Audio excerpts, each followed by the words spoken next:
ఇక్కడ చూడండి ఫ్రెండ్స్ ఎన్ని చీమలు వచ్చేసినాయో, చాలా అంటే చాలా చీమలు వచ్చేసినాయి. ఎందుకంటే పిల్లలు ఏదో ఒకటి తిని పడేస్తూ ఉంటారు కదా ఆ చెట్ల దగ్గర. సో ఇంక అందుకని చెప్పి చాలా అంటే చాలా చీమలు అయితే ఎక్కువైపోయినాయి. సో దీనికైతే ఒక బెస్ట్ రెమెడీ అయితే నేను మీకు ఇప్పుడు చూపిస్తాను. మనము లక్ష్మణ్ రేఖే గీయాల్సిన అవసరం లేదండి. లక్ష్మణ్ రేఖ కూడా కాకుండా ఇక్కడ మీరు చూస్తే నేను పసుపు ఉప్పు తీసుకుంటున్నాను అనమాట. పసుపు ఉప్పు ద్వారా కూడా మనకి చీమలు అయితే వెళ్ళిపోతాయి. పసుపు మన అందరి ఇళ్ళల్లో అవైలబుల్గా ఉండిద్ది కదా, అలాగే ఉప్పు, ఈ రెండు కామన్గా మన ఇంట్లో ఉంటాయి.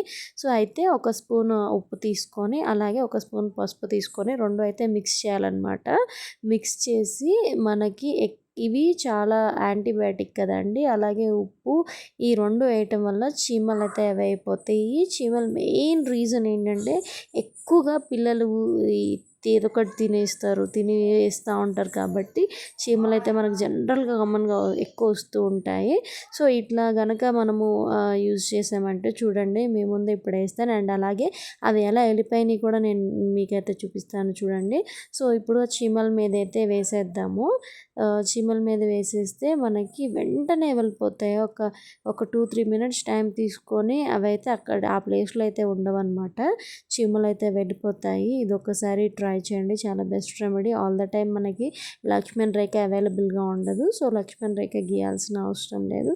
అండ్ ఇది ఒకసారి ట్రై చేయండి, ఖచ్చితంగా చీమలు అయితే వెళ్ళిపోతాయి అన్నమాట. చూసారా అండి చీమలు అయితే ఎలా వెళ్ళిపోయినాయో, మీరు ఒకసారి ట్రై చేయండి. ఇది చాలా చాలా బెస్ట్ రెమెడీ అనమాట. సో ఈ వీడియో కనుక మీకు నచ్చితే ప్లీజ్ చిన్న లైక్ చేసి సపోర్ట్ చేయండి. And please don't forget to like, share and subscribe to our channel Naveen Divya. Thank you so much for watching.